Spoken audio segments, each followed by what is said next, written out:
বান্ধবীর জন্মদিন বলে কথা, একটু মজা আড্ডা হবে না সেটা তো আর হয় না। তাই আমরা কজন মিলে চলে এলাম করিমপুরের মেঘনা পার্কে। আর আমি কিন্তু ফার্স্ট টাইম মেঘনা পার্কে এসেছিলাম, আর আমি কিন্তু খুব খুশি ছিলাম যে মেঘনা পার্কে যাব বলে। এই ভ্লগে তোমরা দেখতে পাবে আমরা মেঘনা পার্কে ঢোকার পর থেকে কি কি করেছি সবটাই। ও হ্যাপি বার্থডে নকশা। তুই কবে বললি ওর জন্মদিন? শুনবো? হ্যাঁ খোল না, এটা কিন্তু এত বড় ইয়ে দিয়েছে, মুখে পাকা জিনিস দিয়েছে, খোল খোল। আজ কিন্তু ও ওর জন্মদিনের জন্য আমাদেরকে খাওয়াবে, তো সেই জন্য ওর গিফটটা কিন্তু এখনই দিয়ে দিলাম। একটু বেশি সেম হয়ে গেল না? ডিজাইনটা তো আলাদা দিতো।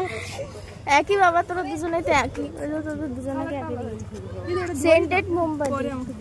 আসলে ওর জন্মদিন যেদিন ছিল ও কিন্তু আমাকে ইনভাইট করেছিল, কিন্তু ঠিক আমার যাওয়া হয়নি। কেন বলো তো? সবটাই বলছি এই ব্লগে। আসলে ওর যেদিন জন্মদিন ছিল সেদিন আমি স্কুলে ছিলাম। ও আমাকে ফোনও করেছিল, ঠিক বলতে পারিনি ওর জন্মদিন। আমি আর বিপাশা বাদে ও কিন্তু মোটামুটি আমাদের যতজন বান্ধবী আছে তাদের সবাইকেই ও খাইয়েছিল ওর জন্মদিন। আমার আর বিপাশার যেহেতু রাইমার জন্মদিনে যাওয়া হয়, এই জন্য রাইমাই কিন্তু ডিসাইড করে ও একদিন মেঘনা পার্কে আমাদের দুজনকে ডাকবে আর সেলিব্রেট করবে ওর জন্মদিন। রাইমা কিন্তু কেক কেটে সেলিব্রেট করেনি ওর জন্মদিন মেঘনা পার্কে। ও আসলে ওর জন্মদিনের খাওয়াটা আমি আর বিপাশা খাইনি বলে প্ল্যান করে যে আমরা মেঘনা পার্কে এসে ওর জন্মদিনের খাওয়াটা খাবো। তারপরে আবার আমি ফার্স্ট টাইম মেঘনা পার্কে এসেছি, আমার তো খুবই মজা লাগছিল। আর এত সুন্দরভাবে ডেকোরেশন করেছে ভিতরটা, আমি তো প্রথমবার ঢুকলাম, আমি তো পুরো অবাক।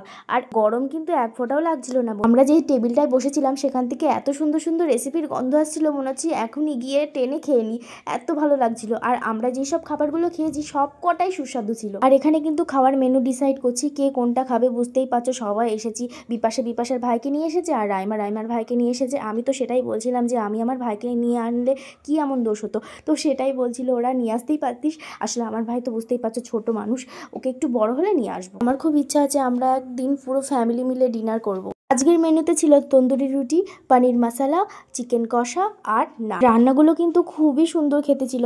আমরা কিন্তু সব প্লেটগুলো চেটে পুটে খেয়েছি, কি আর বলবো। সে যেহেতু প্রথমবার গিয়েছিলাম সেখানে, আমি ভাবছিলাম যে কিরকম রান্না হবে না হবে, আমি খেতে পারবো কি পারবো না, সেই জন্য বললাম একটু কমই অর্ডার দে। তারপরে একবার খেয়ে বুঝলাম যে অসাধারণ খেতে। ভালো রান্না করে বল, তুই তো খা, এটা খাবি না, এটা আর খা। তারপরে কিন্তু ডিসাইড হয় যে নানের সাথে চিকেন কষাটাই হবে। আর চিকেন কষাটা কিন্তু খুব সুন্দর ছিল। অনেক হোটেলে বা রেস্টুরেন্টে দেখেছি চিকেন কষাটা কিন্তু ভালো করে না, কিন্তু এখানে কিন্তু খুব সুন্দর ছিল।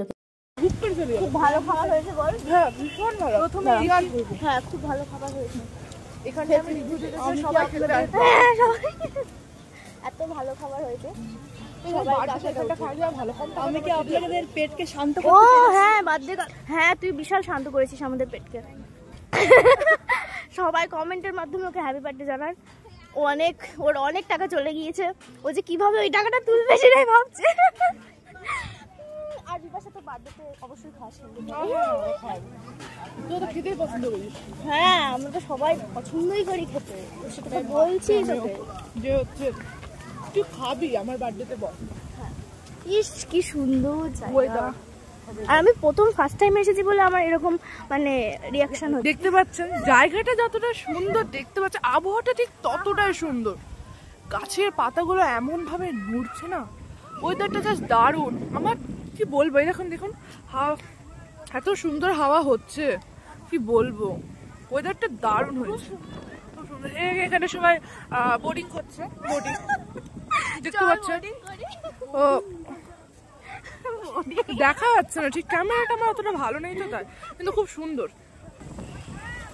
ভালো লাগছে। এখানে রিলস বানানো, এই চল না একটা রিলস বানাই, রিলস বানাই।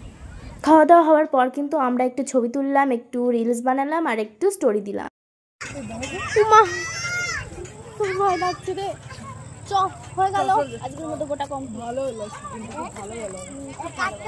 খাওয়া দাওয়া কিন্তু খুবই সুন্দর ছিল। এবার কিন্তু সবাই বাড়ি চলে যাচ্ছে। আমরা এইটুকুনি সময় এত মজা করলাম, সব মানে সবার সাথে কথাবার্তা ছবি তুললাম, কিন্তু সময়টা যে কিভাবে চলে গেল বুঝতেই পারছিলাম না।